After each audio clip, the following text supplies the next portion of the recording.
So I have a confession to make, bro. Is it still part of the recording? Yes. Okay, what's the confession? The fucking I did not watch Collision. Luckily, I did. I didn't watch a Collision because of two reasons. One, what's the fucking event happened? Deadline. Well, deadline happened. Well, that's not the reason why I didn't watch Collision. I was in a call, but like we was also watching some like random shit. Okay. So like the show we was watching was Sukiban, All right. which is a Joshi promotion in the US. That's started by Bull Nakano, which is a legend in the Joshi scene. And we was watching that, and we was watching some All Japan women's, and I just stopped caring about Collision because it was like, what the fuck is the point? So I decided to watch some other shit as well, like some more All Japan to women's. I was watching what's it called, Actress Girls, which is another Joshi promotion in Japan, and I was watching just some shit. One match that was fucking great came from All Japan Pro Wrestling, which was fucking Gary Albright against Kawada, which was a crazy fucking match. But yeah, that's what I was doing besides watching Collision. I mean, I can't blame you. There's a lot of wrestling on out there. You gotta fit in where you can, and yeah. I was planning on watching Collision right after Deadline, but then Deadline got over so late, I just went to bed and I just got up and watched it the next day. So The only thing I know from Deadline is that my boy Trick Williams is going for the world title, bro. I was so happy. I was like, let's go. I mean, I can't wait to actually review it too. Yeah, The best comeback I think in history of wrestling too. He man. doesn't get one fall, and he comes back in like what I think like a minute left into the match or something, and he gets like 3 falls in a row. I think it was everybody's shit, which was funny. Yeah, it was awesome. I can't wait to cover that show. So yeah, another thing is that I'm going to this is just from the bottom of my heart. We're going to get you a girl, bro. I'm going to sign you up for a Tinder. On God, I'm going to sign you up on Tinder. We're going to find somebody for you. So I'll be real. I have one actually. Oh, you do? Yeah, but I keep getting like the fake accounts or something, or like now Tinder has this thing where you have to pay to see who matches up with you, and I don't want to pay that money. Well, that's for real. Well, how about Facebook dating? Because there's some motherfuckers on there you might like. They are real people because you have to have a Facebook account, and it matches with everybody else who has. So yeah, I think I have one.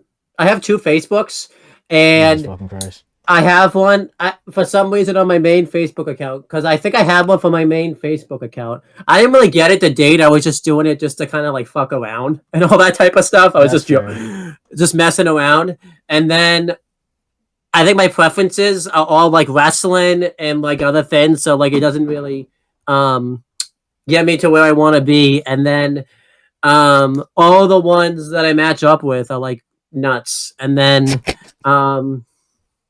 like one of them I think I started talking to her for like a few days. Also too, I'll just start talking to somebody and then I just get like bored and just stop talking to them. You terrible, bro. I just bored, terrible. And I think I think one of them tried talking to me when I was trying to watch Raw. I was just like, I'm trying to, and it was like, no, it wasn't Raw. It was NXT, and it was like a really good episode of NXT. I'm like, I'm trying to watch NXT, so I think I deleted my account because they kept messaging me, wouldn't leave me alone. And it was in like my anti-social stage where I just didn't want to talk to anybody. So I just like deleted my, but now I can't get like, I think because I made the account too many times, I can't get like the account back. Like Facebook dating will not let me like get it onto my main account anymore. I have to go onto my other account. And what's worse is they have a Facebook dating where you just get it on to get dates, and they have a friends one, and I keep matching up with the friends one, but not the dated one. It's just, you know, I don't even use it really either, just because it's just like whatever. And then what else? I think I have Bumble. The same problem happened. You have to pay to, you know, see who matches up with you and everything like that. And I ain't paying for that, bro. I got better things to spend my money on. Like, well, I'm gonna tell you, I just spent. I think you probably heard me saying I spent almost $800 to fly to Florida to go see the Royal Rumble. I bet you're thinking, oh, you'll pay for that, but it's like, well, because I want to pay for that, bro. It's just like, you know. I never been more disappointed in my fucking life, bro. Huh? I never been more disappointed in my fucking life. I mean, that's just how life is. Yeah. What else do I got on here? Because I got like, I don't even know what else I got.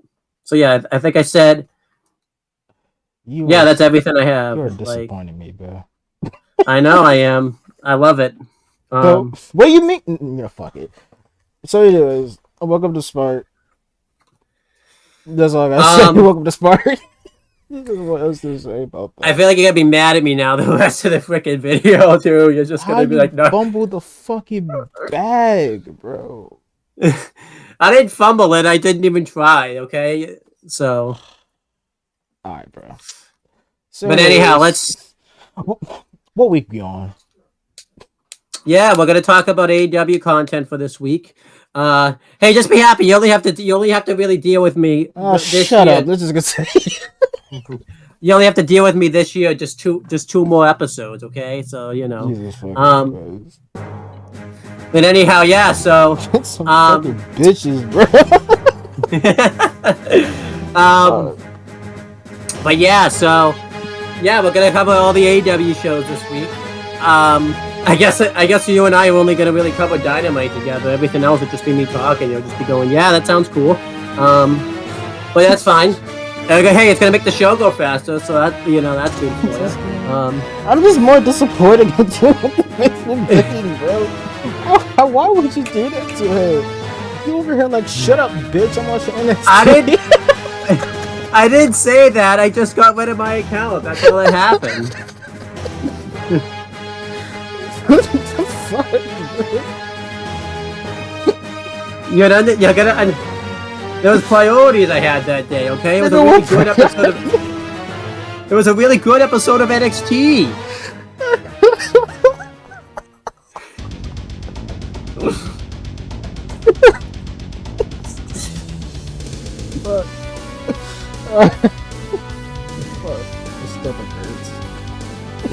I can't blame you.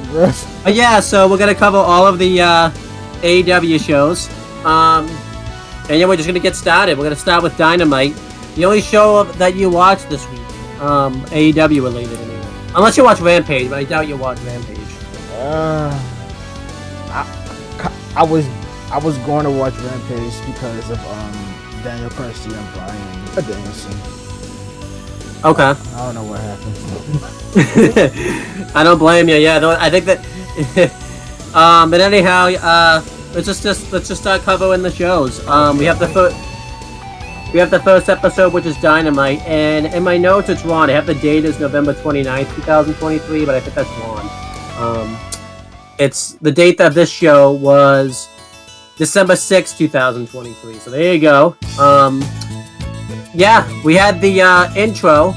Not much of an intro. It just showed, the intro, the typical intro that we see every week from Dynamite. They updated us on the Continental Classic about, what the standings are and everything like that. We had the commentary team of Taz, Excalibur, and Tony Schiavone, and it stayed that way whole time. There was no tagging in and out or anything like that.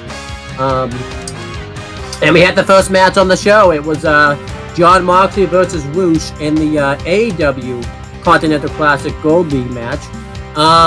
This was kind of an important match because obviously this was going to kind of set the standard and kind of, set up what the leagues were going to be when it comes to this. Because everyone would kind of had to hope that Roosh won this match, because had Moxley won this match, it was going to take a lot of people out of contention from really being able to win the whole league, pretty much. But we'll talk about that some more.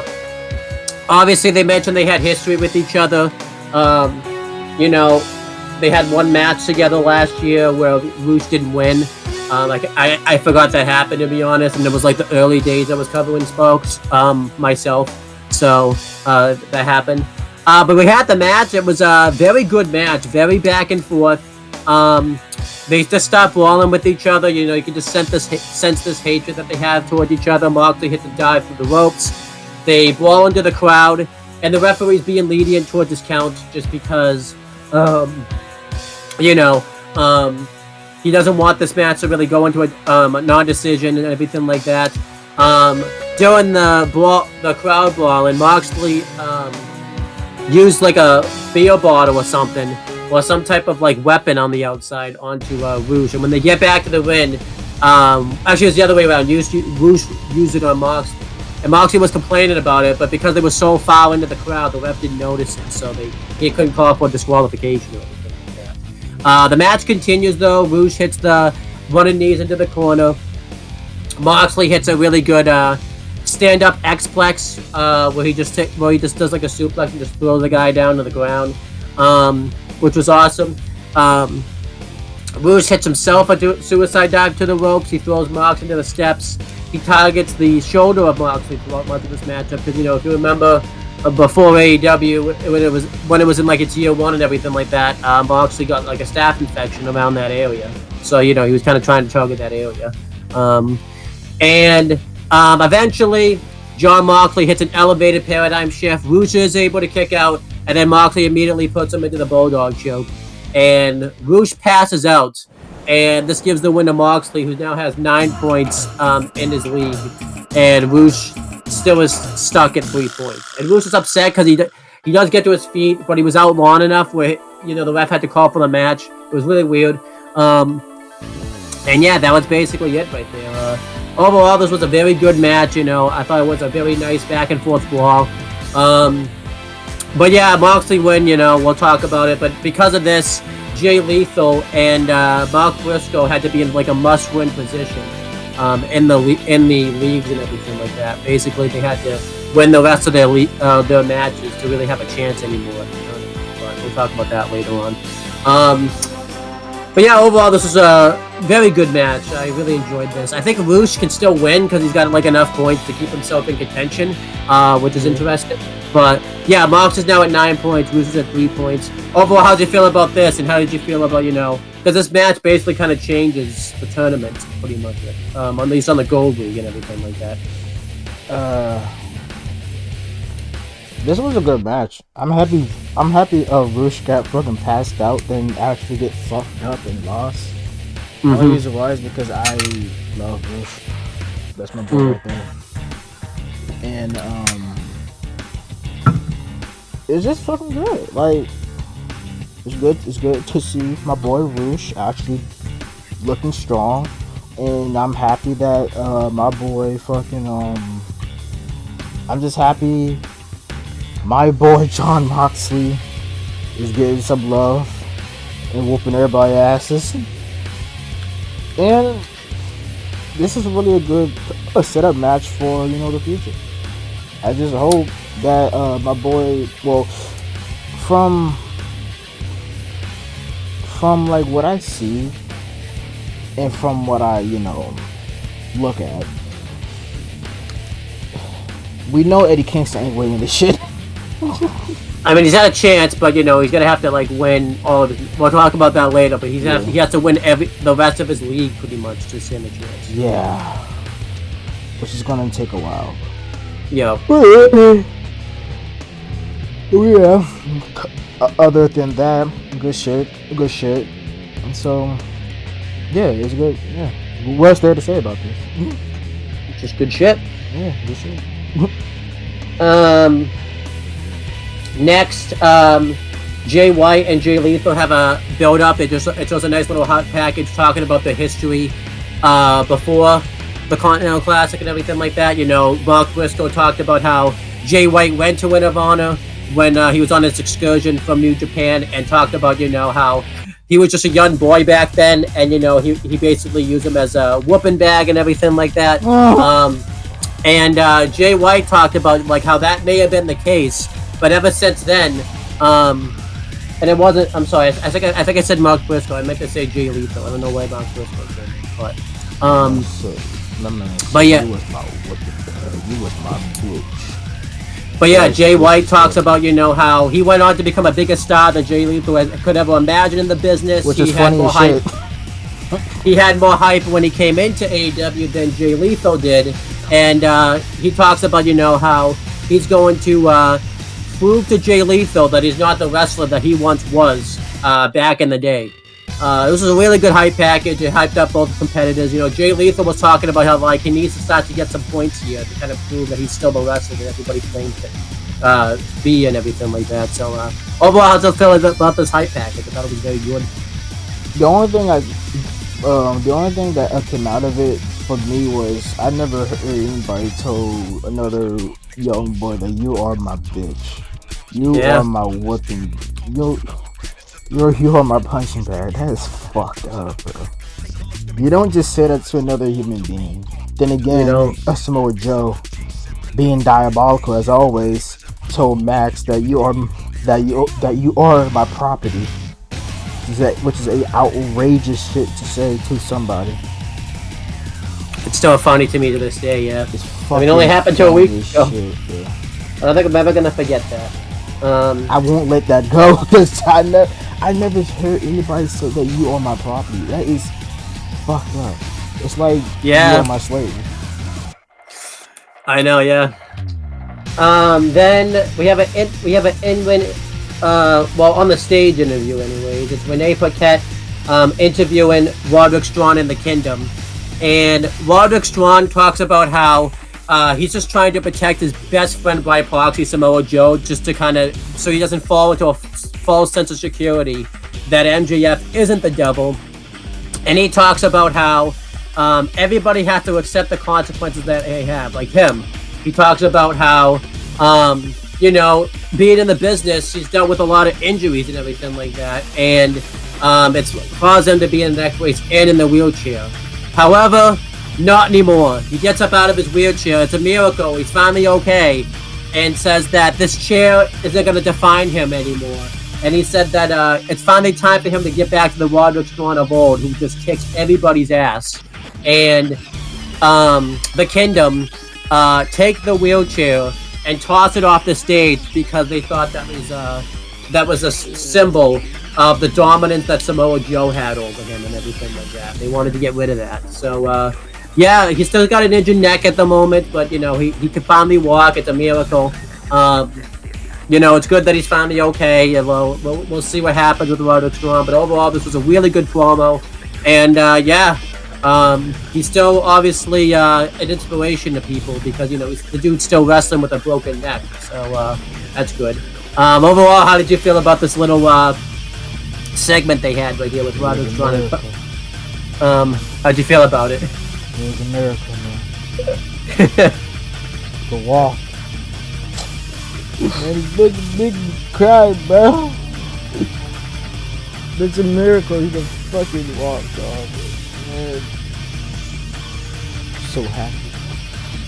Me too.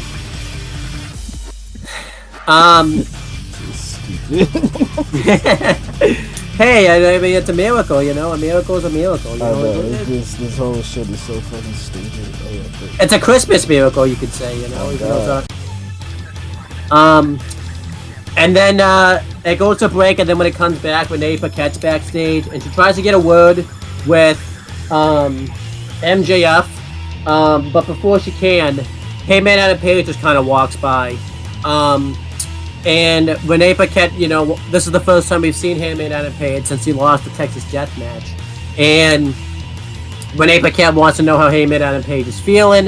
Heyman Adam Page says that,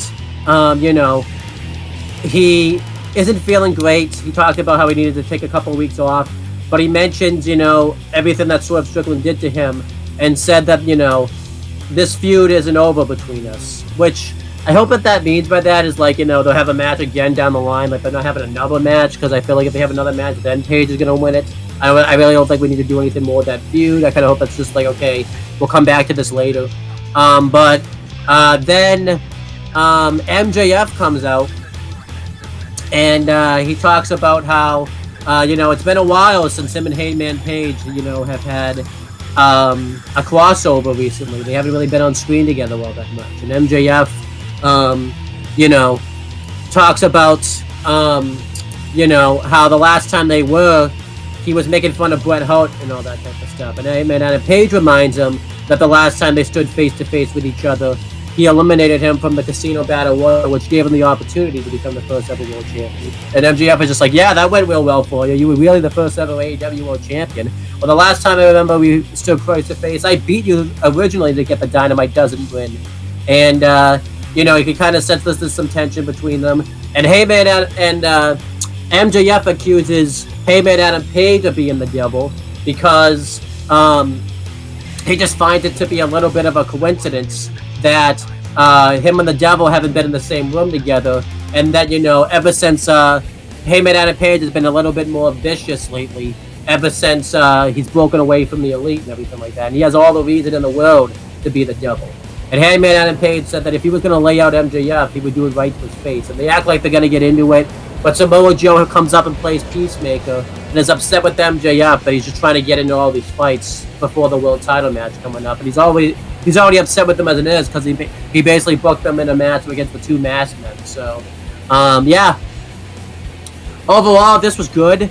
And it sets up a good segment later on. And, it was just a really good segment here. There was even a shot that MJF threw in about Heyman Adam Page's world title reign and how MJF's held it longer than him. It was just really great stuff. Overall, how'd you feel about this bad stage segment? It was good. Like, fucking Joe's like, motherfucker. Why would you... He's basically being a fucking parent. It's like, bro, what the fuck, dog? Why you getting into all these fights, you dickhead? You're supposed to be my responsibility. Because that... Well, that was alright. But MJF did say something true. When he was... fuck, what's his name again? When Heyman Adam Page. Yes, when Adam Page was champ, it was underwhelming. It was just shit. Yeah. Which is fucking true because it's like, I was happy he won the title, but he did nothing with it. Well, he got one of the wrestlers to leave the company pretty much with how two-wheel his promo got, his feud got. That's one thing he did. Yeah. Which never needed to happen, but yeah. Move on. Next, we had Mark Briscoe versus Swerve Strickland in an AEW Continental Classic Gold League match. This was a must-win for Mark Briscoe. He had to go perfect pretty much in the tournament. If he lost this match, he has no chance of winning the tournament. And yeah, they have a really great match right here. Very back and forth. They gave Mark Briscoe a lot of offense here. It looked like he was fighting from underneath, but eventually it wasn't to be. Swerve Strickland wins with the Swerve Stomp, which means Swerve Strickland's now at 9 points, and Mark Briscoe still has yet to get any more points. And now he can't win the tournament, but he still has to have matches anyways in the tournament, even though he can't win. It's really stupid, but that's how it is. It's not necessarily stupid if you understand how like G1 and everything else works. It's a round robin. So basically what it means is that everybody's gonna fight everybody. It's basically like if you watch football or basketball when like you have to complete your season. It's basically that. So that's how it works. You get like you gotta wrestle everybody, even if you're mathematically eliminated. You can still literally fuck up people a rankings. So now that he's like, so now that he's eliminated, he has a chance to knock off whoever is in the top to basically spoil them. I hate to tell you though, Mark Briscoe can't do that because he's already faced the 2 people that are at the top. He can't knock anybody. The only one he can knock. But like, I'm just saying, like, in general. I think the only one he can play spoiler to is Whoosh. That's it. So he can play spoiler. Yeah, let's see if he does. But yeah, overall, this was very good stuff here. I was happy Swerve got the victory, but Mark Briscoe's eliminated. I wish he got one win. I mean, he's probably gonna get a win in the tournament, but I wish he could have gotten a win that mattered. It doesn't really feel like that's gonna happen. Like, I don't know, but whatever. I feel like he should have had like a win before he was actually eliminated from the tournament. That way, he could have like some belief. But for me, it's gonna be like it's gonna be tough now to buy into any of his matches because he can't win the tournament anymore. So, what about you? How do you feel about this match overall? It was good. I love seeing Mark because, you know, that's my boy right there. And he's probably going to get a win, probably against Jay Lethal. But I can't play spoiler to him because he's already out. Yeah, but the thing is, at least he could get like a showing, because the thing is, it depends how your performance is. That's why you see at the time Minoru Suzuki still being in the G1s because of, you know, him basically being a freaking menace. We'll see if he's in. And that's why you also see Toriano, because he's a goofy ass nigga who knows how to spoil anybody's win, which is fucking insane.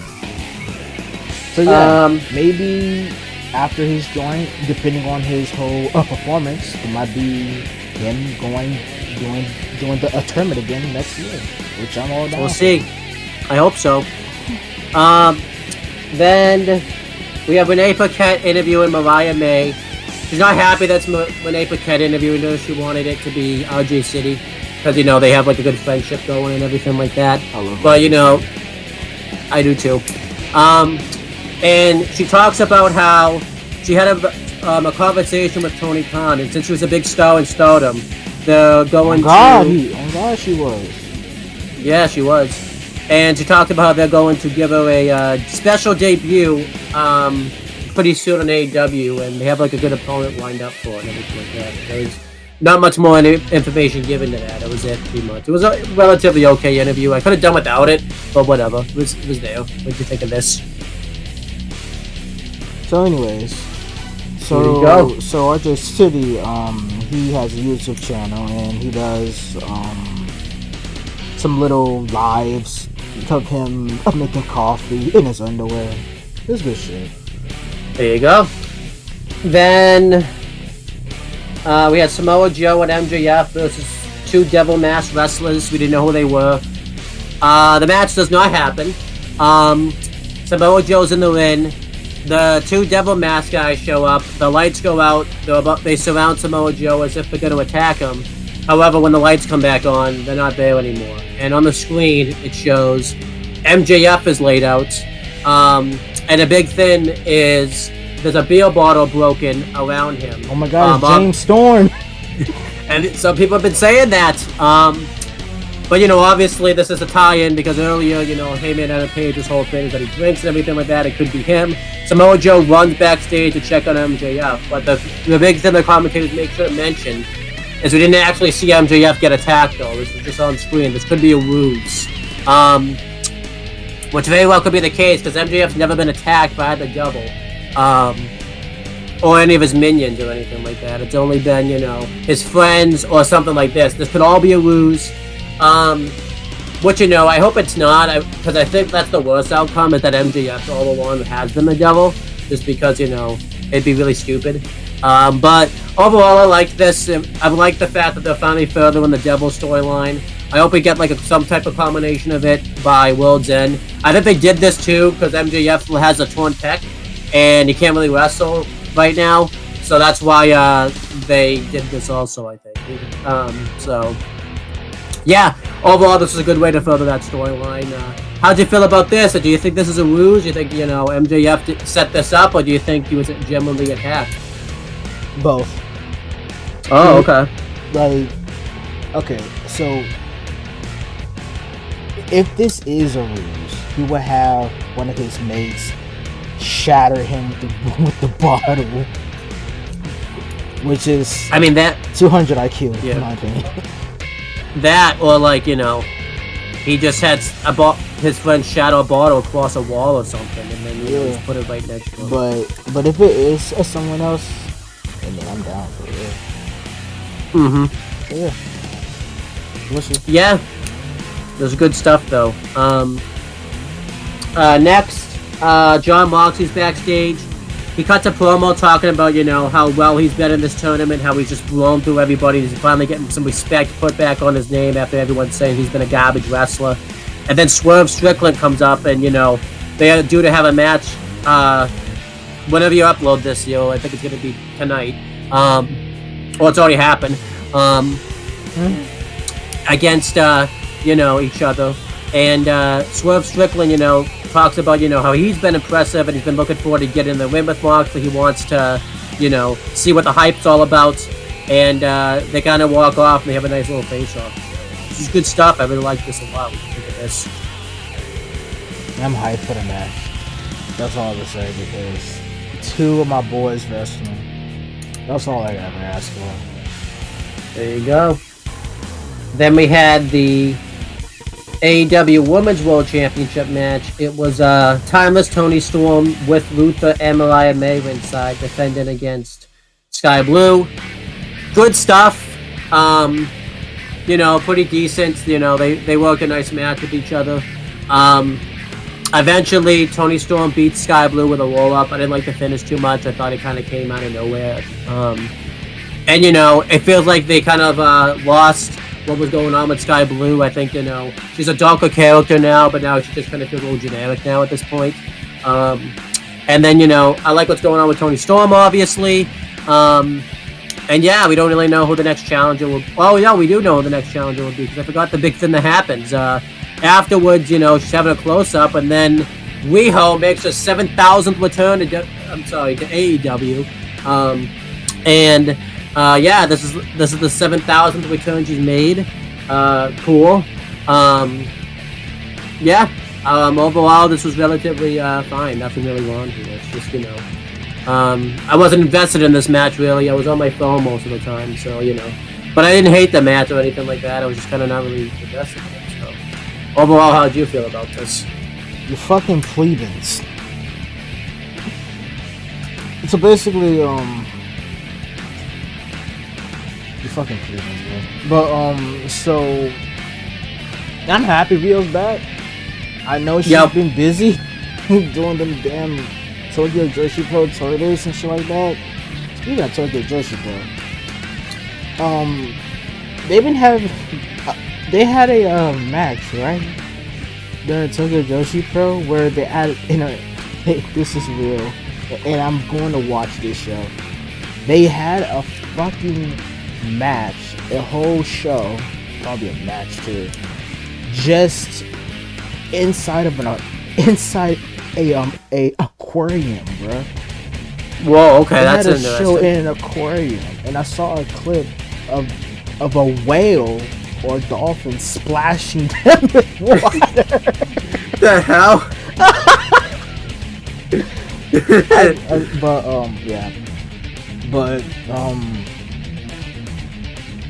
Riho been busy doing Tokyo Joshi Pro, which is good because she's one of the mainstays there. It's awesome, and she's back because when the world needed her the most, she vanished. Yeah, and even before that, if you remember too, she was like the champion and she was like barely on the show.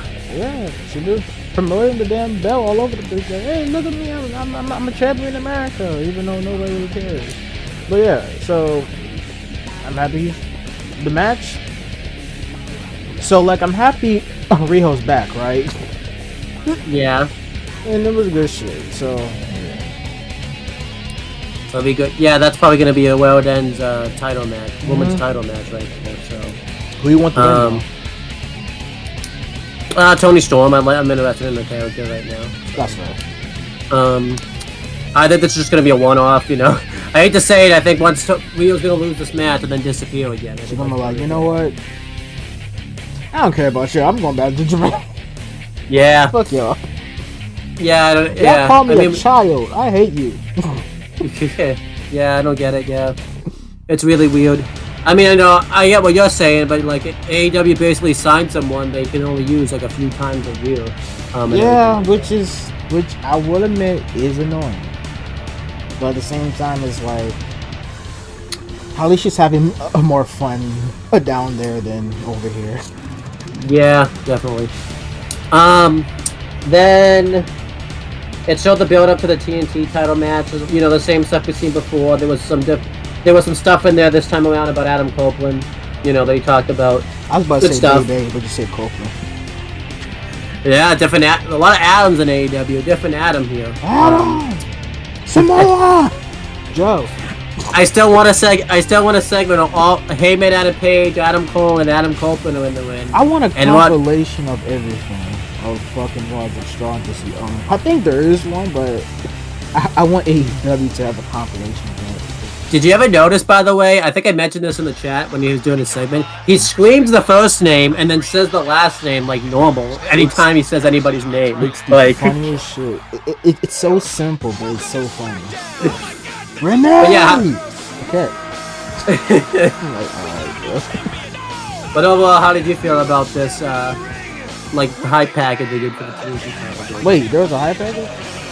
I guess you didn't see it, so yeah, there was. Hey, I watched the show, but didn't even see it. There you go. What the fuck? That doesn't make any sense. Maybe even on your phone, you know, that happened with I was literally looking at it, and I did not see it. Well, what happened? A black guy, probably. I mean, I did that during main event in one of the matches this week, so. But then we had the last match in the Continental Classic Gold League match. It was Jay White versus Jay Lethal, the battle of the Jays. Obviously, this was a Jay did. Yeah, this was a must-win for Jay Lethal. He had to get a win here because, you know, he would have been mathematically eliminated from winning the tournament. Good match here. This was very aggressive. This was probably Jay Lethal's one of his best matches in AEW. They didn't really. It was one. I said one of them. So. I know. You think? But Jay White did a really cool twisted suplex from the guardrail, which was cool. Jay Lethal hit a really cool suicide dive. He went for the lethal injection, but Jay White chop blocked him from behind, which was cool. And then eventually, I love the chop block. I do too. And then eventually, Jay White just won with the switchblade. No drama behind it or anything like that. He just won, and that was it. Yeah, overall, a really good match. I thought the finish was just kind of underwhelming, you know. At least he won with one switchblade, I guess. But I would have preferred, you know, a more definitive win and everything like that. And now Jay Lethal can't win the tournament no more. And I don't think he's getting a win in this block because I think the next two people who's wrestling are like Roosh and that should be awesome. I'm an asshole. I actually think they could do something good with this, like, you know, where he realizes he's got to break away from Team Jarrett and everything, and do things on his own. If that's what it leads to, I'm okay with it. But yeah, we'll have to wait and see. But yeah, Jay Lethal can't play spoiler to anybody. I guess he could play spoiler to Rouge, but that's it. So it's like, yeah. There you go. I liked this. This match was just very predictable. Have a Rouge win. Well, have a Rouge lose, so he doesn't go to the jump. Yeah. Oh shit. How do you feel about this match right here? It was predictable because Jay Lethal is not going to be Jay White. But I will say this: I prefer his finisher called the Switchblade than the Blade Runner because it's easier to say and it makes sense. But yeah. Actually, that was my. I think I called it the Switchblade. Yeah, the Blade Runner. Call it the Switchblade, which is the better name to me. That's my bad. I think I've been calling it. Keep it because it makes fucking sense, bro. I think I've been calling it that the past few episodes. You haven't corrected me on it either. So. Which doesn't bother me because I'd rather it called that than the Blade Runner because it makes perfect sense. You realize if you never said anything, I would have just kept doing it too. But now I'm gonna be going back to the Blade Runner. So. But anyhow, speaking of things you want me to call other things, we have the TNT title match. It's Christian Cage putting his belt on the line against Adam Copeland. Yeah, this match was very good. This is pretty cool because obviously they both had to retire at one point. And now they're both back wrestling each other, which we never thought would have happened. In a different company, which we especially thought wouldn't have happened, which is just insane. Under different names. So that's cool. They have their match here.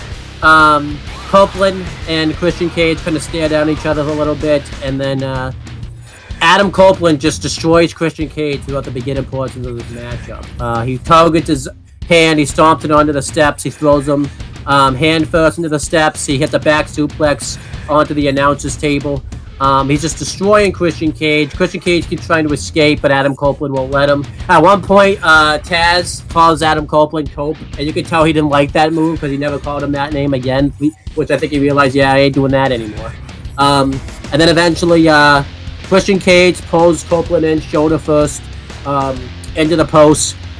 He dominates his shoulder, just really targeted, really wearing down Adam Copeland. Eventually, Adam Copeland mounts a comeback.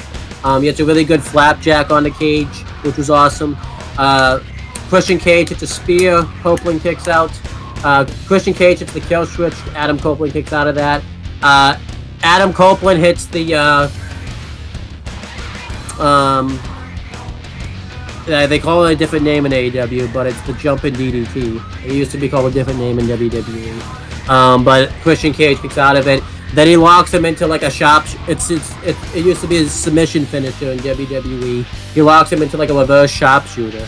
But Christian Cage gets to the ropes, and Adam Copeland gets pissed about this. And while his hand's on the ropes, he stomps his hand like while it's on the ropes, really destroying his hand. That is bad.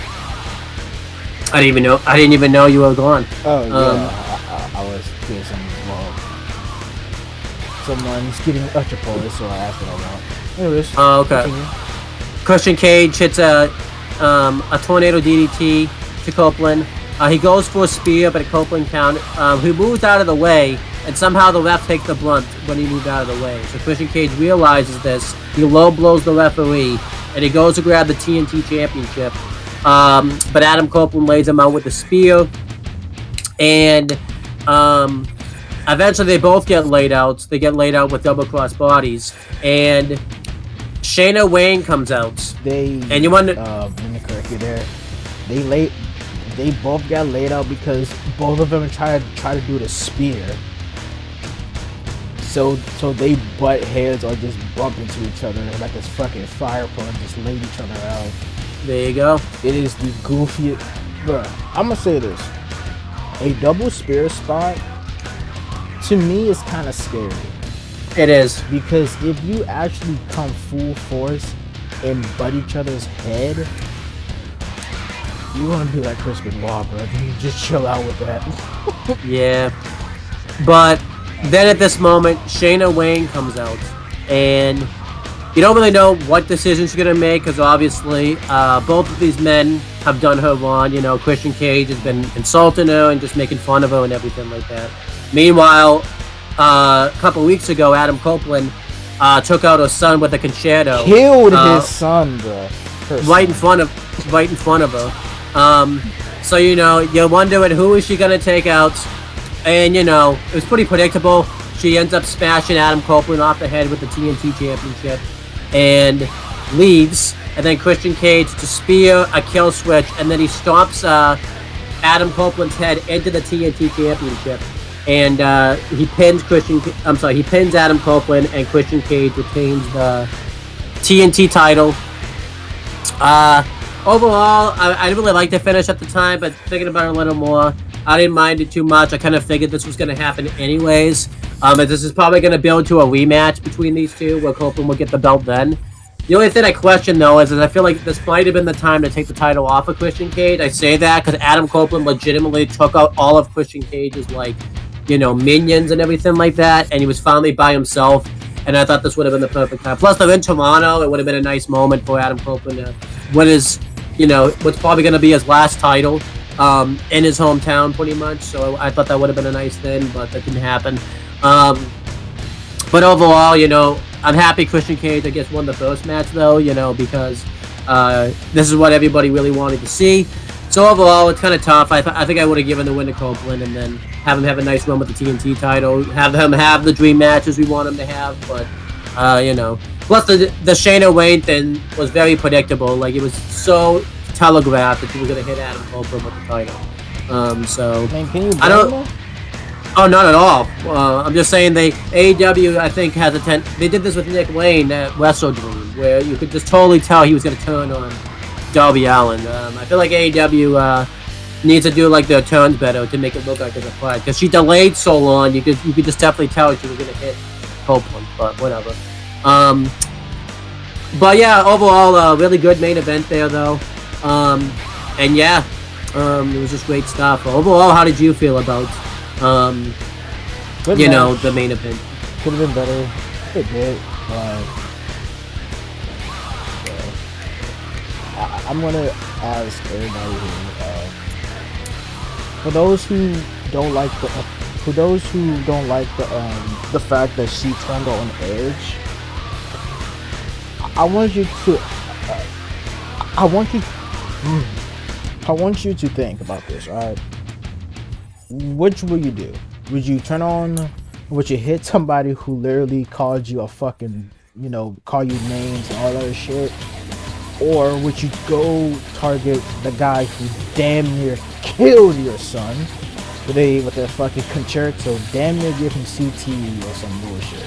Right in front of you. Right in front of you, with no hesitation. Think about that. I'd probably pick the latter. So yeah, it might not even be a heel turn, by the way.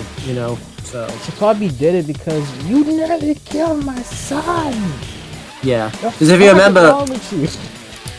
you remember, Adam Copeland didn't even notice she was in the corner. He was so blacked out and so consumed. Yeah.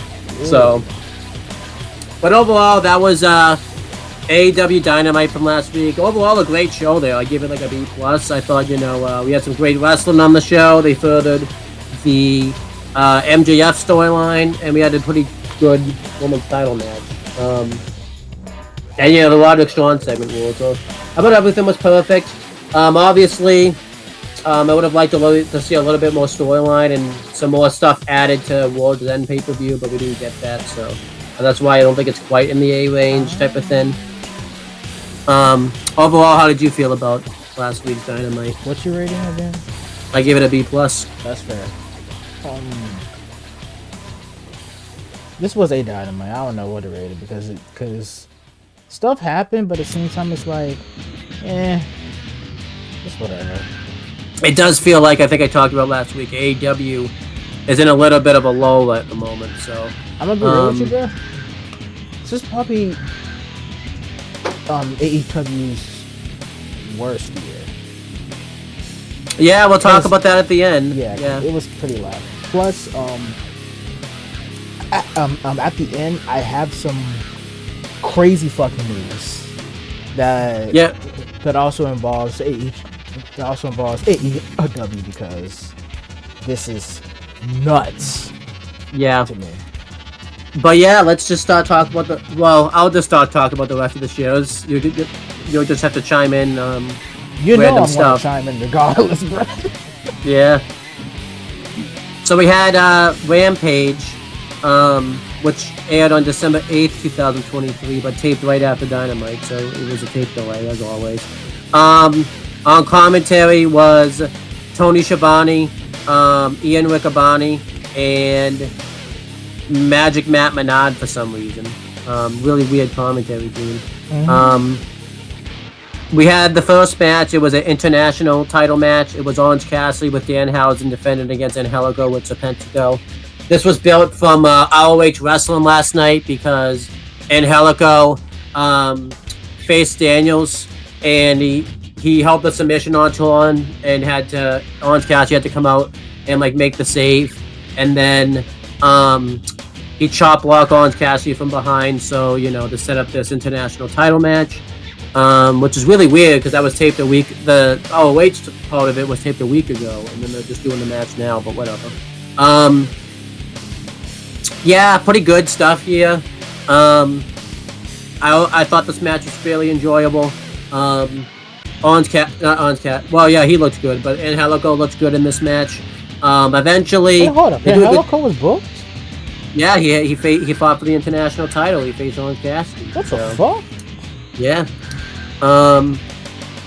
Yeah, they had a really good performance. Eventually, they act like he's gonna win because Angelico locks Orange Cassidy into a reverse leg lock, but then eventually, and while at the same time this is going on, Serpentico is like he has a submission onto Danhausen, and they both get a rope break. And Danhausen doesn't understand why the ref's not breaking when he's doing the rope break, but he's not in the match, so it was pretty funny. But eventually, Orange Cassidy wins with the Orange Punch, and then that was it. He just wins. There was no like angle or anything after. He just won. It was good stuff, but yeah. Anything you want to say about this? Funny. Okay, there's a few things I want to say about it because I find this really fucking funny to me. On Twitter, right? Yeah. Serpentico tweeted out that. Oh, it's X. Don't forget Twitter. But like when he was putting the submission on Danhausen, right? He tweeted that Danhausen tapped out, which he really didn't. Basically saying that he won, which is funny as shit to me. But he just goofy shit. Yeah, I swear. The dude still can't get a fucking win. Not even if he's in the. Not even if he's not in the match. Fucking loser, bro. I don't know who's a bigger loser right now, him or Tony Nese, because Tony Nese never wins either. Poor Tony Nese. But Serpentico is like the it's so funny too because he wrestles under his real name John Cruz sometimes, and he can't probably win either. Jesus like it's just. I think he's got like over 100 career losses in AEW. So I could check right about now. Hold on real quick. You can continue while I check. Don't count his ROH losses, so that's a different record, by the way. Don't worry, AEW, they like on the website, they always keep count. That's good. Next we had Trish Adora versus Abaddon. Yes, sir. This was pretty one-sided. Adora got some offense in, but not much. And it wasn't any significant offense, She would get a few licks in, but it didn't really affect Abaddon all that much. Abaddon won. Afterwards, the lights go out when they come back on. Julia Hart's in the ring, and she drops the TBS title to the ground. Holy and Abaddon picks it up, and when the lights go out and come back on, the title and Julia Hart's gone, and Abaddon's upset, asking where she is. So it's good stuff. Yeah. How'd you feel about this? Okay, I love Abaddon. I really do. I'm having Trish getting more time on TV because she's actually pretty fucking good. She is. Yeah. But Serpentico. Oh no. His 2023 overall. Yeah. 2-26. He actually won? What the heck? What matches did he win? Probably a Ring of Honor. I don't know if they count that. I don't know. But his overall career 16 okay and 127. He's approaching 200 career losses. Yes. Oh, so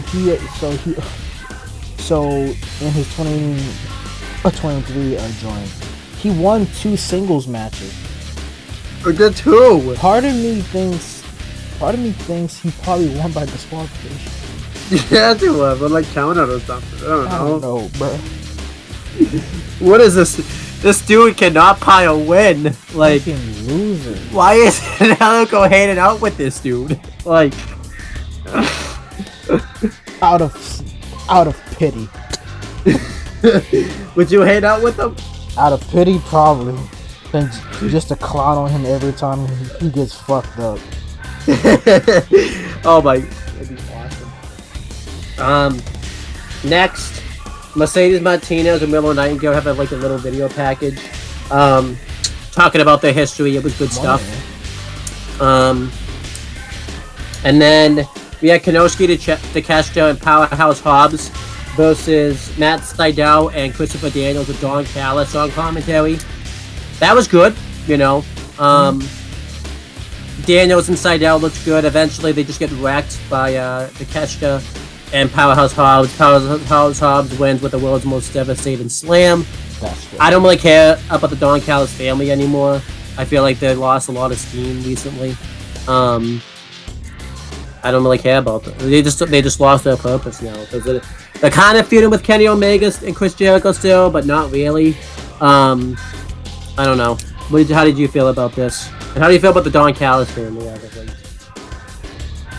Weren't they like supposed to be the biggest threats?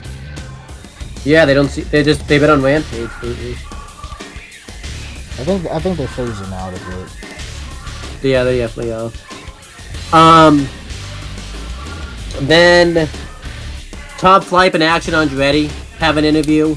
They're not happy that Penta El Zero Miedo interrupted the return interview, but they say they accept their challenge for a 3-on-3 match whenever they want them, whenever they want to do it. So, yeah, it's just gonna be whenever it happens. How'd you feel about this?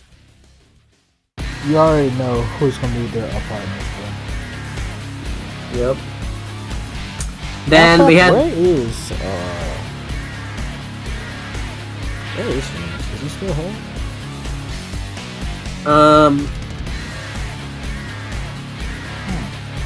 Yeah. Ray Phoenix, I think, is injured. So. Yeah. Remember, we haven't seen him since he lost the international title to Orange Cassidy. So I think he was legitimately injured. Yeah. Next, we had the main event. It was the Continental Classic Blue League match. It's Bryan Danielson versus Daniel Garcia. This is great. You know, really great match. Daniel Garcia was back to a serious wrestler. He didn't do any dancing in this match until the end. Yeah, I gotta take this call. Alright, bro. So I don't know if you can pause it for a second or what. Just tell me what. Done. Alright, go ahead. So we're back? Yeah, we're back. Alright, so yeah, we had this match between Garcia and Danielson. It was a fantastic match, really great, very back and forth. Eventually, Danielson is able to win. He makes Garcia pass out to the label lock, and he flips him off because he was like in this hold for a while. And eventually, he just passes out, which was awesome. Overall, how did you feel about this? Well, it was good. Nothing else. It's pretty, standard, of course. Fucking Bryan Danielson doing, yeah, but it's pretty good. And then the ending. That's basically the end of Rampage. I give it like a B-, mainly for the Garcia Danielson match alone. Other than that, and also the Cassidy and Helico match is pretty good. But other than that, you really could have skipped this episode of Rampage. So there's that. Next we have where is my notes for next we have Collision. I'm gonna try to go through this as quick as I can. Yeah. So work with us. So this aired on December 9th, 2023.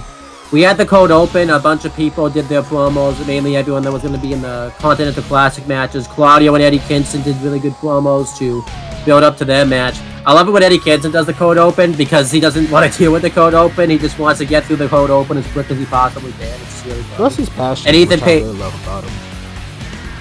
Yeah, and Ethan Page and Kenny Omega did really good promos to hype up their match. And then they went to the intro and everything like that. For commentary, we had Nigel McGuinness, Tony Schiavone, and Kevin Kelly on commentary for Collision. They were a pretty good commentary team. I thought Nigel and Tony really brought it, and Kevin Kelly was Kevin Kelly. There you go. Yeah. We had the first match in the Continental Classic Blue League match. It was Claudio Castagnoli versus Eddie Kingston. Fantastic match here. Eddie Kingston really fought with a bunch of passion, and he really tried to win this tournament. And Claudio was fighting also, and eventually Eddie Kingston beat him pretty much the same way that Claudio won at Super Card of Honor, where he beat him, with a roll-up and everything like that. So now Eddie Kingston's now in contention. He's at 3 points. And I really love this, and I love the fact that Eddie Kingston got his points off of Claudio, which I thought was great storytelling. Yeah, great stuff right here. So yeah, how did you feel about this? Finally, it took a while, but I'm happy he won. And then they showed a promo Moxley did after Dynamite Wednesday. You can watch it on the AEW's Instagram page, where he talked about how he looks forward to winning the tournament and everything like that. It was pretty good. And then Hook did an interview, but before he could say anything, Wheeler Yuta cut him off, and he challenged Hook to a FTW rules match for the FTW title, which Hook accepted. So, believe it or not, I believe this is Hook's first defense since he won back the FTW title, and that was like 3 months ago. But yeah, overall good stuff. I wish Wheeler Yuta wasn't pure champion though, because it makes it kind of predictable he's not going to get the FTW title, but whatever. I think he did. I know, yeah, he'd be a double champion type of thing. Plus, I don't know if Wheeler Yuta fits the mode of FTW. Yeah, FTW. Fair enough. I mean, we don't even fit the mode anymore. We're not going to be FTW much longer, so but anyhow, next, we had Willow Nightingale versus Mercedes Martinez with Diamante. Really good match right here. Very back and forth. Eventually, Willow Nightingale wins with a roll-up. Mercedes Martinez gets upset about this, and she lays out Willow Nightingale and her Diamante do a 2-on-1 beatdown, and then Chris Statlander come out, and she makes the save. They were about to take out Willow Nightingale with like a ladder, but then Chris Statlander came out with like a chain to the crowd, and it was really good stuff. So yeah, probably building up to some type of tornado tag match. So yeah, how'd you feel about this? Nothing else to say about it because I didn't even watch Collision. And then 2.0 and Jake Hager got interviewed. Jake Hager doesn't want to deal with this because he's upset that Danhausen stole his hat, and he's been trying to, go through legal means to get his hat back. And he just walks off and says he's not going to be ringside with them. And 2.0 talk about how they want to get a win in their hometown because they feel like they've been kind of lost recently. So good promos right here. And then Swerve Strickland did a promo after his Continental Classic match. Good stuff. How'd you feel about all these promos right here? Jake Hager, he needs a break. He needs a break away a bit. Same with 2.0 because they just acting like beavers. Yes, they are. Then Wardlow faced Willie Mack. It was pretty one-sided. It was like 80-20. But Willie Mack got some offense in, but eventually Wardlow just beat him, and he beat him with the power bombs, and he basically Willie Mack couldn't continue, so the ref called the match off. And it was funny. Wardlow pretty much knew that he couldn't continue. He was like walking out of the ring by the time the ref called the match out. It was really funny, which makes the Halloween Havoc 1998 match between Kevin Nash and Scott Hall stupid or whatever. How'd you feel about this? That's bullshit shit. It's fine. And then House of Black did a promo. Murderer, so he just keep killing the whole fucking roster for no fucking reason. Well, they're just chill out, bro. He said that all they are was just people in his path and in his way of getting to MJF. That's all they are to him. That doesn't mean to just fuck up everybody, bro. Chill out. He's trying to get to MJF, okay? That's not a way to get to him. All you gotta do is just ask, can I have a title match? That's all you got to do, bro. He said he wants to get MJF when he least expects it, so... But that doesn't mean half of the roster gotta die. It's Willie Mack in the rest in peace category now. Fuck. I gotta build a whole nother tombstone now. After you added all the other stuff you gotta do, you have to build like several tombstones for AEW Spark just because of Wardlow alone. Like, a whole may they rest in peace.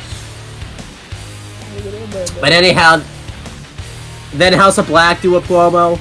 It was just kind of a recap of everything that's been going on between FTR and House of Black. Nothing really new there. I don't know what else to say. The House of Then we had Kenny Omega versus Ethan Page. This is really good stuff. Ethan Page was coming in injured because apparently he got taken out by Tony Nese on ROH Wrestling. So he was coming in less than 100%, but he still put on a really good performance, but eventually he lost to the one-winning Angel. Which, during the match, Tony Nese was watching because at ROH Final Battle, they're having an I Quit match, so he was kind of scouting Ethan Page here. Okay. I guess it wasn't very good promotion for a Final Battle. They just showed Tony Nese watching backstage, and that was it. So they just kind of moved on. And then afterwards, Kenny Omega got laid out by Big Bill when he laid him out with a big boot. And Ethan Page ran up, but he really couldn't run because he was selling his ribs still, so he was kind of more walking than anything else. They did do a segment backstage on Instagram you can watch where Tony Nese comes in and tries to get his hand on Ethan Page to kind of build up that match some more. Final Battle, but it was just kind of whatever. Ethan Page is way too good to be in ROH. He should be on Collision every week. But yeah, how'd you feel about this match right here? This is really good. I like Ethan Page a lot. Like, I remember the first time I saw him on YouTube, and him, doing a hit promo for CZW Best of the Best. I like him. There you go. Then CJ Perry gets interviewed. She talked about how Andrade Legalos looked really strong in this tournament, and she's been really proud of his performance. And then Miro comes up and is upset that she's saying all this positive stuff about Andrade more than she said about her husband the past year or so. And CJ Perry mentions, that you told me to go home and you told me to stay there. And I don't want to do that. I want to be here and I want to contribute. And Miro says that when his parents, go out and fish or go out and bring home the fish or go out and hunt, the wife is supposed to be the one to get their hands dirty. Keep the house wholesome and everything like that. And CJ Perry says that she doesn't want to do that. She wants to be more than that. And Miro is just like, well, right now I'm not going to touch your client until after the Continental Classic. But after your Continental Classic, your client better watch out. And then he just walks off. This was really good. I thought Miro's performance was awesome here. And yeah, Andrade Alidolo better watch his back after this Continental Classic thing. So, how'd you feel about this little segment right here? It's kind of fucking a bit off because it's like what they're basically saying is that the female has to be in the house and the male has to do all the work. It's kind of good. Something, I guess. I'm just a bit iffy about it.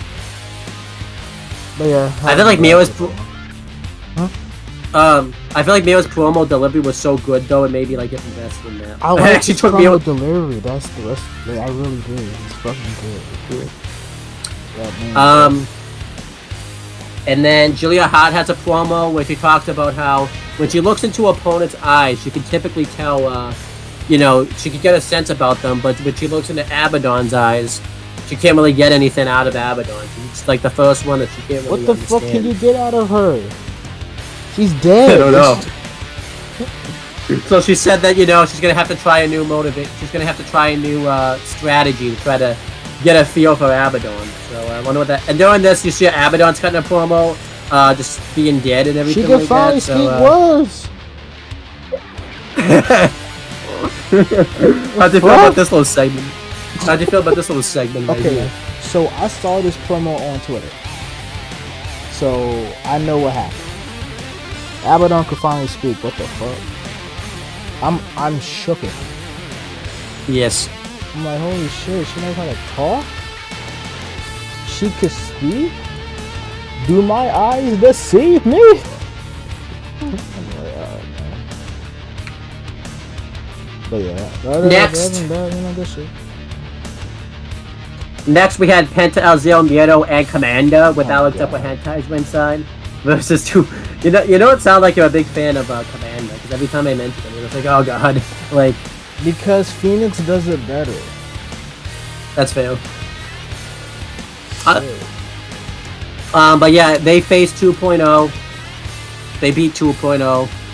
That's about it. It's a good match. It's just kind of there. How'd you feel about this? It's alright. I just miss Phoenix, Keith Lee. I just miss Phoenix. I don't give a fuck about Commander anymore. I don't blame you. And then we had a hype package for Keith Lee and Shane Taylor to hype up. Let's go!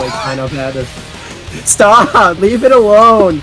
Shane Taylor's so delusional. He talks about how Keith Lee abandoned him and everything. Because he did. Not true. No, he didn't. He did not abandon him. They weren't even teaming anymore by the time Keith Lee signed his contract. How dare you! This feud sucks. Like, no, Shane Taylor needs to go over. Shane Taylor needs to go away. Go do something else. I like Shane Taylor. Just feud's a waste to Keith Lee. He can be doing so much better than this. Like, get out of here, Keith Lee. Just end this feud. Go away. Nobody wants How did you feel about? I want him here, just not in this feud. Like, Keith Lee's better than this. Like, you don't sound too happy about it. Cause it sucks. Like, Keith Lee was like, I thought was gonna like. He talked about this promo about how he was gonna like go up the ladder and everything like that. Like, Shane Taylor ain't up the ladder. That's the bottom of the ladder. Like, actually no, Serpentico's the bottom of the ladder. Actually. So, but yeah, just go away, Shane.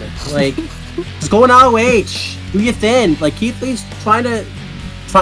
If they have Shane Taylor lose to Keith Lee, I'm canceling my ROH Honor Club. I'm surprised you already didn't.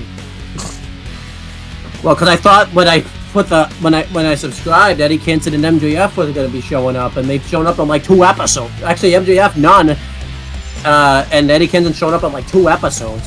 So yeah, what a waste of money that was. But like, yeah, I'm definitely canceling it if Shane Taylor beats Keith Lee. Like, I'll tell you that right now. Like. But yeah, how did you... Just to see your reaction to this shit. Well, luckily we don't have to cover that shit, because that's not in the AEW umbrella. You want to cover it? No, we're not! I don't want to watch this match! But how did you feel about the Keith Lee, Shane Taylor? This is gonna be a horse fight, bucko! No, it's shit about to be great! No, it's not! Yes, sir! It's terrible. You're just wasting Keith Lee's time. Like, he wants to go for other shit. This is true wrestling at its finest, bucko! No, it's not. Big niggas with big meat slapping each other. Well, maybe that, but like, I don't want to see it. No one wants to see this.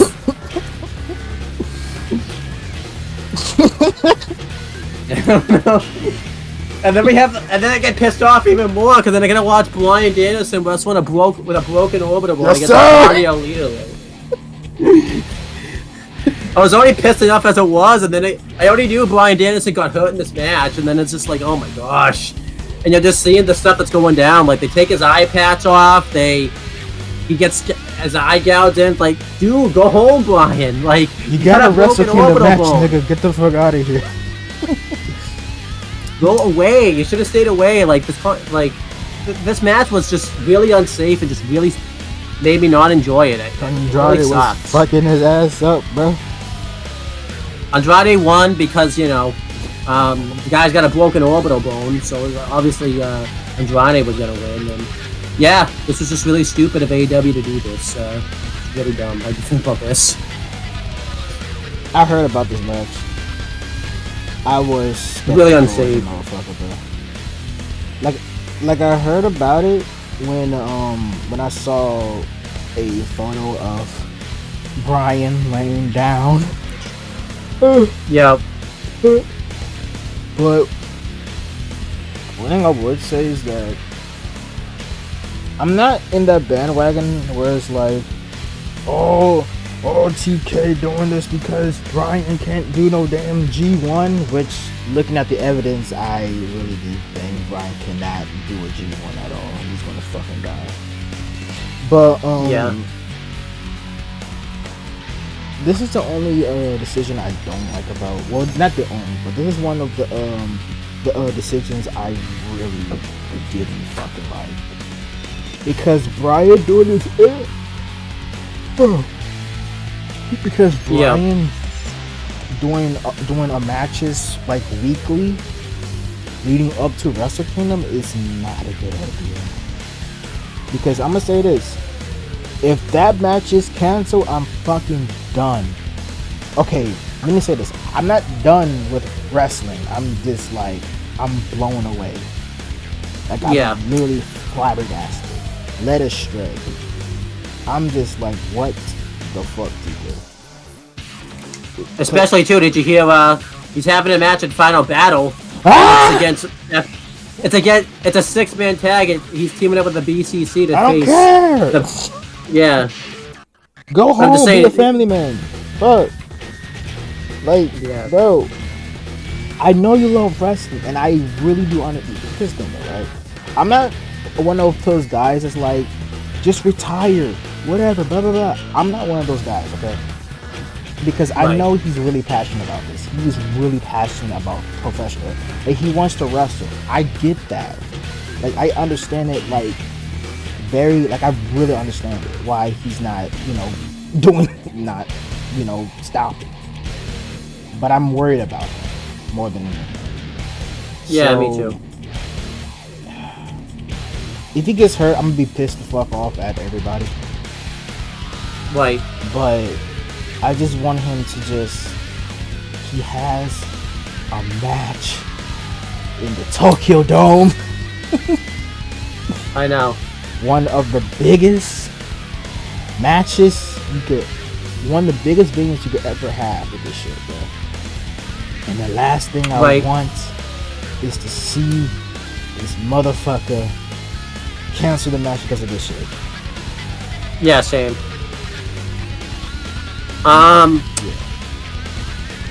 But yeah, that was Collision. I'm gonna knock it down. It was probably a great show, but because of the Bryan Danielson injury and obviously the Keith Lee, Shane Taylor video package, I don't think he's pissed me off. I think it might be a work. Yeah, because like the thing is that he was fine afterwards. But like, I don't think he's injured. I think he's selling it, which is fucking good, but also scary because we know your history. Yeah, but I think too because obviously the reports because this Collision was taped. I didn't mention that, so that a lot of people reported that it was legit. Which I do get, but sometimes he's fine. Well, he should stay out of the ring this week, I think, just in case, though. Yeah, which is fair. But which isn't gonna happen because Final Battle's Friday. So, it is. Yeah, it is. But yeah, I'll give Collision a B. The ending really pissed me off. So, I think I was also burnt out because I had watched a lot of wrestling before this. I had watched, SmackDown, Rampage, then Deadline, and then this was the first thing I watched in the morning, and I was just getting really mad. So, yeah, let's just go through what's gonna be on next week. We got some stuff. On the updates on the Continental Classic. We're gonna have in the Gold League matches. We have Roosh, who's coming in with 3 points, versus Jay Lethal, who's coming in with no points. But as we know, Jay Lethal can't win anymore. But he can play spoiler to Roosh because if Jay Lethal wins this match, I think it takes Roosh out of contention from winning. So there you go. We have a battle of two people. It's the reason we're doing Spark next week because we really want to cover this match. It's another Continental Classic Gold League match. It's Swerve Strickland versus John Moxley. They both got 9 points in the tournament, so this will really kind of determine possibly the finals, because I think mathematically one of them will make it to the finals. So yeah, really looking forward to that. I can't wait to see how that plays out. Then we have another Continental Classic Gold League match. It's Jay White versus Mark Briscoe.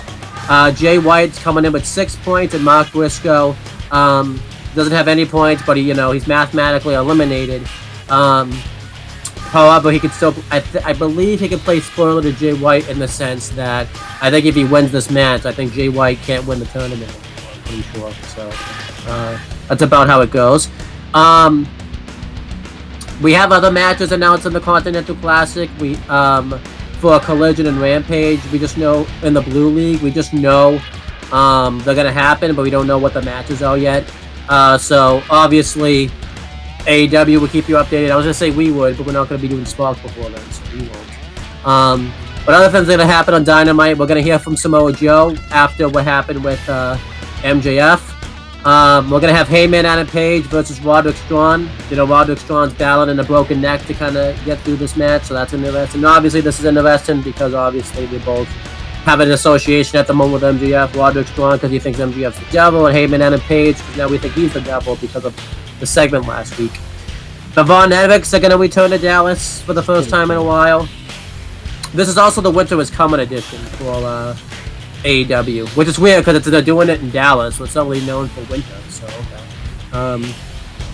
We're gonna hear from the Golden Jets about what's been going on with them recently with the attacks by the tag champions, and we're gonna have a match between Ruby Soho and Riho. So that'll be interesting. Ruby Soho has to do this match on alone because I forgot to cover this when I broke down Collision. There was a promo segment with Ruby Soho and Saraya, where Saraya said that Ruby Soho is going to do this all alone because they don't like what's going on with the relationship being set up between Cool Hand Ange and Ruby Soho, which is weird. So yeah, that's all that's announced. Obviously, there's nothing announced at the moment for Collision and Rampage right now. But at World's End, the only match we know is MJF, if he's able to compete, will defend the AEW World Championship against Samoa Joe, and we're going to have the finals of the Continental Classic. We don't know who's in it now. We won't know until the week before. And yeah, that's everything kind of coming up with AEW. We got some tours in Canada coming up. AEW is going to be touring there throughout the beginning portions of 2024, which is going to be exciting. Mm-hmm. But yeah, you wanted, before we end this off, because we're going to end this off pretty soon, you wanted to say something about AEW. Okay, so this is fucking crazy. This is dealing with AEW and New Japan, because when I learned about this, I lost my fucking mind. Shouts out to JM, who's in the Casual Mania server. Shouts out to him because he told me this alongside with everybody else.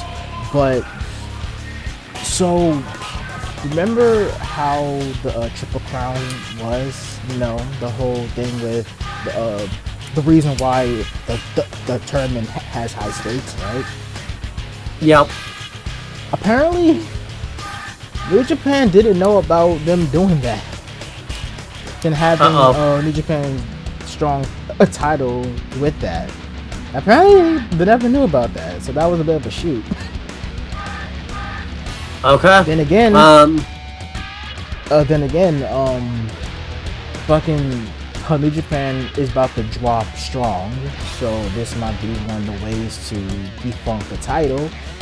But like originally, Eddie Kingston was supposed to lose the title to a Gabriel Kidd. But since all this shit's going on, I don't know. But yeah, that's basically the whole thing with AEW and New Japan. Their relationship might end after this, but I don't know, bruh. Because it's a bit kind of like sketchy a little bit. So yeah, that is sketchy. This reminds me of the time when TNA and New Japan had their partnership, and they fucking love. TNA had their IWGP heavyweight tag titles, and they would change the tag team titles and not tell New Japan about it. So New Japan was pissed that happened. They didn't know about it, If you're gonna do shit like this. Yeah, so it'll be interesting to see what happens. obviously it makes sense, because Tony Khan owns ROH, why he can do it with ROH, but not the wisest move to do it with. I feel like you should have just asked him about it. There's other stuff going on with AEW at the moment. There's a fine now where if you talk bad about the company and just sign to them, Bryan Danielson will give you a fine now, pretty much. Britt Baker's gotten a fine now for it, for the comment she made on social media, where she mentioned how she didn't get a lot of promo time this year. They're saying next is going to be the Hardys because they talked badly about their position. Obviously I don't love the fact that AEW is doing this, but it's pretty funny. But I don't love it, obviously, because it's everything that everyone hated WWE for doing, and now it feels like you get fucked over. Yeah, so I don't love that. And then this was actually the news I thought you were going to break down. AEW at the end of 2023, you said that's going to be their worst year. They're going to lose a lot of money this year. Let me get the numbers up. Well, first, let me say a good thing. MJF and John Cena walked the red carpet together because there was like a premiere for the Iron Claw, and MJF's in that movie. So, MJF and John Cena did a handshake on the red carpet. He did a little segment with Liv Morgan on her Instagram page, which is funny because everyone reported that they were dating at one point, which isn't the case. So that's funny. There's a funny thing where Liv Morgan says, "I'm here to support him," and MJF just says, "Well, I'm here to get some more dating rumors going." But obviously that's not going to happen now because MJF's dating Alicia Atout, which is pretty funny. Let's see. Let me just make sure there's more positive things or anything else about AEW before I break down them about losing a lot of money. We find out they're not really paying for Ric Flair. His energy drink is what's paying for Ric Flair to show up on AEW, so we found out about that. So he's not really under contract with AEW necessarily. And then, what else did we find out about AEW? There was something else that was pretty recent. That she's not in AEW anymore, but Jade Cargill just lost her mom due to cancer. I know she's not with AEW anymore, but I feel like she was at one point, so we can mention it. I just want to make sure that we have everything. I want to make sure I didn't miss anything, because there was something else that was pretty big that I want to make sure that I'm just checking real quick. You want to talk about how fucking this has nothing to do with AEW, but this has kind of got me a little bit hyped a bit. New Japan is gonna branch out to Southeast Asia, so they're gonna they are going to work with promotions down in Southeast Asia like Thailand, Taiwan. No, not Taiwan. Taiwan, I believe. Yeah. China and other fucking countries, which is pretty dope. What else I was saying? I did find something else. There's reports that Andrade Alidolo may leave AEW to go back to WWE because that's his choice. I don't really care. It hasn't happened yet, so Yeah. I'm not then again, I'm not one of those guys that's like, yes, come back to WWE. No, I don't give a fuck. If you want to go back, go back. I don't care. Yep. There's reports that making money, bro. Yeah. There's reports that Deonna Purrazzo deals up with Impact. I think she's a free agent now, so she could end up in AEW. So that would be interesting. It's very likely she has Sami Callihan, where the fuck you going? I know. Maybe he's coming soon, but Deonna Purrazzo could very well end up in AEW. She may not, though. She's got a lot of friends in WWE, Chelsea Green. But, her and Britt Baker are pretty good friends, so she could end up in WWE. I'm not WWE, AEW. Another reason she could end up in AEW is because she has an OnlyFans account, and she really likes to do that. So if she went to WWE, she would have to give up her OnlyFans account. So that's a question if she... Huh? How much you charge? Let's check. It's a lot of money, actually. Hey, man, she is charging. I'm just saying, bro. You're charging like $20. You can go fuck yourself. I think it is about that much. Hell no. Unless she has a deal right now. Most OnlyFans is like $10 or $5, depending on how. It's $11.99. It's $11.99 to show you. Oh, that's 12. Okay, cool. I ain't buying. I'm just. Yeah. So yeah, again, you know. But I think that's everything. So yeah, let's talk about the number that AEW is estimated to lose. It's not confirmed yet, but they're estimated to lose $34 million in 2023. Big yikes. Yeah, I'll read the article word for word and then I'll end the video. It has been estimated that AEW would generate approximately $154 million. This is from Cultaholic, by the way. Estimated from Brandon Thurston of WrestleNomics has suggested that AEW will lose $34 million in 2023. So yeah, it has been estimated that AEW will generate approximately $154 million in net revenue this year, up from $101 million in 2022.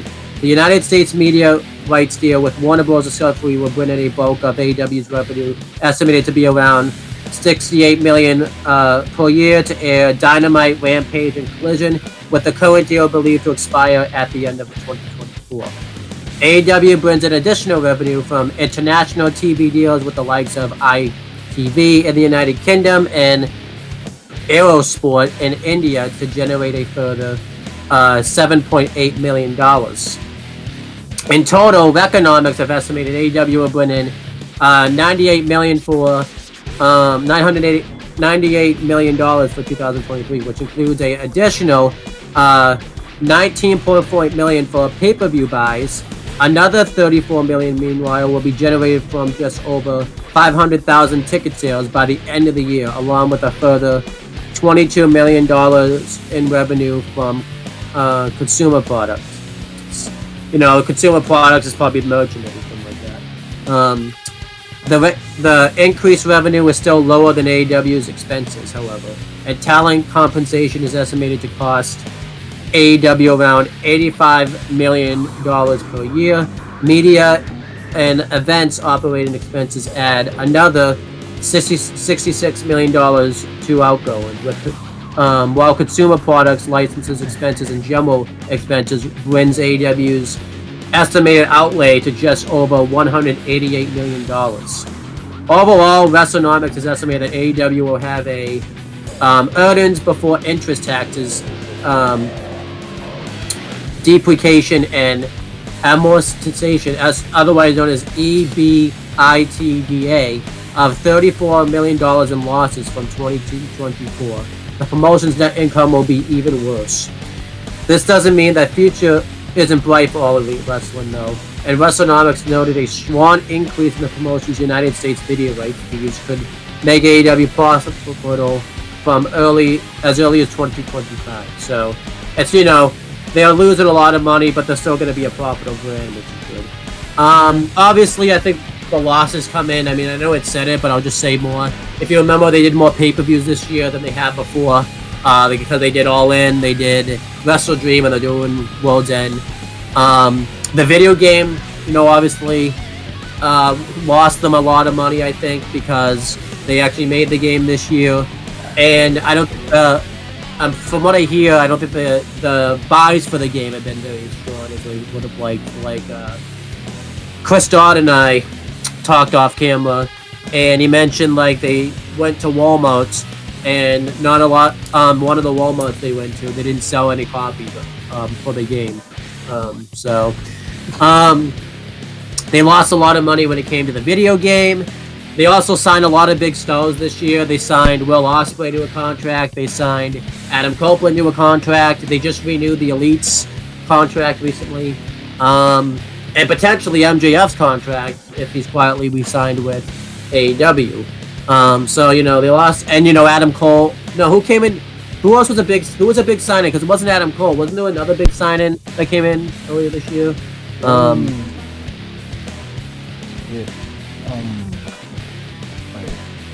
Who was big signing this year? Wasn't it Yeah, there's Adam somebody else that Copeland? signed this year, Wasn't right? it Edge? Yeah, Adam. I know. It was Adam Copeland, but there was somebody else that came like earlier this. Oh, Roderick Strong. That's what I'm thinking of. That's not a Roderick big Strong. signing. The fuck? Yeah. But you know, they did a lot of They did a lot more shows. Didn't they do? I think they did a few house shows this year that didn't draw a lot of revenue. You know, so that cost them some money. I don't think the house show cost them some money, because the thing with the house shows, that's how you like generate a bit. Plus, you don't have to have a big production. You just have basically. I don't think the house shows. In my opinion, I would say the pay-per-views is one of the reasons why they lost a lot of money. Yeah. But because the thing is, this is how I see things, because, you know, I'm a fucking mark. But Jay White, by the way, was the other big sign. Okay, that one I can see why it's a big sign. But in all, like,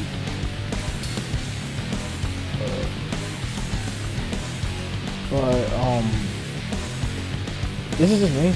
But I think the pay-per-views the pay-per-views is probably one of the reasons why, because the reason why WWE is making a lot of money from that is because they are a majorly brand. Like, they got all the sponsors, they got all the money. They signed with TKO, so they give them more money and the merch and the names. Especially with this past month, because the merch has been exploding recently. So with the AEW, it's a bit different. Yes, they got a billionaire doing the shit, but when they was doing 4 pay-per-views a year and just special like episodes of Dynamite and shit, this is when you know they're earning a lot of money, because they don't have to do a lot of shit. Now that they're doing multiple joints, they're doing a collab, they're doing all this and that, is going to need extra money, especially if you're going to have a show with another promotion and all that. I think it's the pay-per-view that's making them losing a lot of money. But yeah, but who am I? I'm just a guy who just watch wrestling regardless, bro. But also too, there's also other things. They're doing another TV show now too, Collision. You know, that adds some money to them. They didn't have that before. I know they got rid of Dark and Elevation, but to save money. But you know, they're doing more events on Saturdays now. And you know, they're not just. I mean, I don't know what the revenue is, but he's also doing ROH now, doing ROH pay-per-views and ROH TV shows too. So you know, that's costing them some revenue also that he wasn't doing before. And you know, there's some people I think that are under ROH contracts that he's signed into lately too. Like, I know she hasn't signed a contract, but he just had Ronda Rousey show up recently, and I don't think that was cheap. So, yeah, I think this AEW is spending a lot more money this year on shows more than anything else. I assume the video game also cost them a lot of money too, you know, because, you know, they were probably expecting the game was going to do a little bit better. So, yeah, it's just, you know, I don't think, you know, a lot of people recently are talking about AEW's screwed over and everything like that. I think AEW is still going to be around at least to the next couple of years and everything like that. You know, I guarantee you some of the contracts, like I said, cost them some money. Like the Elites signing, because they asked for a lot more. You know, obviously, like I said, they brought in more talent this year. Adam Copeland, Jay White, Will Ospreay. I mean, I know his contract hasn't gone into effect yet, so I don't think his would be a 2023 issue. But you know, some people too, you know, they've been bidding a lot of people over from other companies. You know, they have to get some money somehow too. You know, even if they're signed to another company because they're wrestling on your show, so they have to get something. So yeah, it's just a lot of AEW is playing a lot in expenses. And you know, like you said, they don't have the sponsors like WWE does at the moment. So you know, yeah, it's just, you know, and And I think obviously they lost some money because some of the shows didn't draw. They didn't sell out some of the pay-per-views and they didn't sell out some of the TV shows. So they didn't make some of the money back from those shows also too. Mm-hmm. I know a lot of people saying that doesn't affect the company's money, but you run shows enough. I think where some people where they're not fully selling out, that's gonna cost you. I think at the end of the day. So, um, you know, uh, I, I'm not one of those people that gets mad, that gets happy, when AEW doesn't do well because AEW doing well is great for the wrestling business. And they're not doing It creates badly. jobs They for have a lot everybody. of So yeah. They just need to kind of figure themselves out again. I think when it comes to mm-hmm. 2024, especially to the like you said, I think this was I don't know what was the worst year for AEW because they had a successful year enough, I think, because they had All In, which was a successful show The for best them. year was Um, 2020, unironically.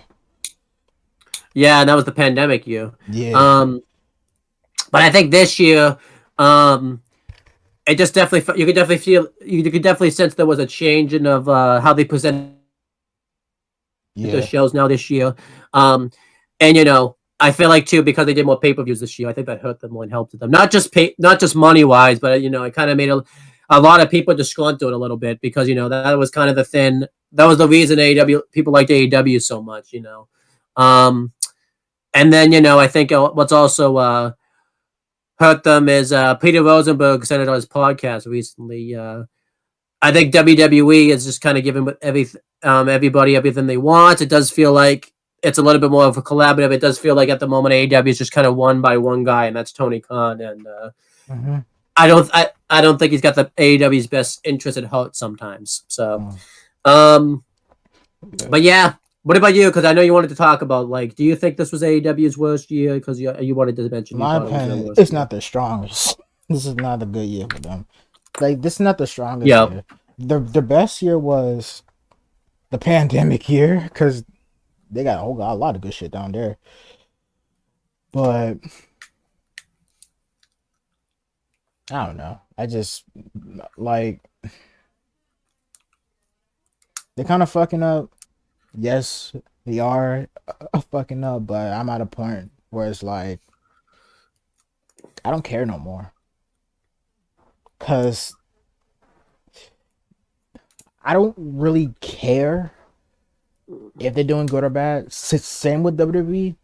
All I want them is to stay afloat so people have jobs, and for me to just go watch some wrestling. I Yeah, don't it's fair. care what decisions they make. It's just I just don't care. I'm at a point where it's like I'll watch a show, I, but I also got other options. Like I'm just like whatever, bro. If they're bleeding money, they're bleeding money. I hope they solve that issue. If they're gaining money, they're gaining money. That's good. I just not too deep into it to the point where like I'm doom posting or doom scrolling or anything. That's just me. Yeah, I mean, I like to report. Obviously, like I like it when wrestling does well, but sometimes I think at the end of the day, if I enjoy the shows, I'll talk about it and everything like that. Yeah. Um, I mean, just the biggest recommendation I can give to AEW is, you know, Figure it out. the yeah, I feel like too they have to kind of pay attention to CM Punk's run a little bit. If CM Punk can go a year and not have a single issue backstage in WWE, then you have to kind of reevaluate what you're doing Yeah. because there's something that went on, you know. Um, but yeah, that's pretty much the end of Spoke. Yeah. Um, yeah, we got one more Spoke left in the tank because we want to see we want to cover Swerve versus Mox. Oh yeah. So we're gonna do one more Spoke. So you only have to deal with me one more time this year, unless you decide to I gotta deal do a with you retro or like all something. day, bro, because y'all niggas in the fucking group chat be spamming the shit. I'm like, what the fuck? I know, yeah, like It's like I deal with you regardless. you, but yeah. So yeah, hopefully you guys enjoy the last episode of Spoke because Mhm. um we'll be covering that. We're not gonna do a Spark or like we were originally gonna do a Spark or an Aftershock, covering the best and worst of 2023, but we're not gonna do that now since we're taking a 2-week break. We wouldn't really have time to do that. Maybe on the rundown we'll. Maybe a rundown we could do that. The rundown we could like reflect on this fucking year, regardless. So. Yeah. So, but yeah, you got some stuff coming up on my channel. There's some retros that will be coming. Chris Dodd and I did a retro covering the last SmackDown CM Punk was on because we did it because CM Punk was making his return at the Tribute to the Troops SmackDown, so we wanted to compare what it was going to be like with those two SmackDowns. And then my friend John and I, which is the last retro of the year, I promise, did Armageddon 2007 because hey, he was available that day and we just made it work. Well, yeah, we did Armageddon 2007, and then WWE Aftershock. I think that's actually up now. If you said it was rendering, that should be up. Where we had the head of the table, Christopher's debut on WWE. This nigga really called himself the head of the table? Yeah, he did. That's what he said. That he wanted that to be his nickname. All right, bro. And then we just have we have 2 more WWE Aftershocks. We have one where we're gonna cover NXT Deadline and NXT, all the NXT stuff, and then we're gonna have one where we just cover all the main roster stuff, and that'll be the last rundown. Not WWE Aftershock for this year. So and my friend Steve Coakley has an idea for a show that he's gonna be put into the table. He's just gonna tell. He's just I don't know. We'll find out. But we got to the Zero did an update video, by the way, talking about what the state of the channel and just at the FTW brand is gonna look like next year. So that's gonna be fun. So definitely enjoy that. And yeah. That's pretty much it. Is there anything you want to plug or promote? I usually let you go first, but this time I went first, just to be different. So, I got nothing else to plug for real. I'm just working on like different shit. So yeah. There you go. Well, yeah, looking like an exciting couple of weeks. Think about it. You only have to deal with me one more time on video. So that's you're probably like waiting, being like, yeah, I don't have to deal with this kid anymore after today. After next week. He can finally start his fucking. He can finally relax and sleep. Because when you texted me that shit, I'm like, nigga, go to bed, bro. Like, fuck, no, I'm trying to sleep. What the fuck do you want? Go to bed, man. You're gonna get a lot of messages like that, so be prepared for 2024. So but anyhow, that's pretty much it, guys. You know the deal. Since we're talking to you in the past, since we're recording this in the past, we were talking to you guys. We're talking this in the past. Yes, I don't know. I guess I don't know the deal. Shut up. Just close your mouth right now. I guess since we're recording this in the past, because we'll see you in wherever. Fuck off. Ever since Burger King dropped that dumbass commercial about having a burger you could fuck, we've been hard at work here at Arby's headquarters, and we developed a burger that you can fuck and eat. Take that, burger queer. I shoved your burger in my ass, and I liked it, bitch. In fact, I already fucked the burger we show in this commercial, and I came hard in that nigga. Yeah, that ain't Arby's sauce, buddy. Arby's, we have the meat.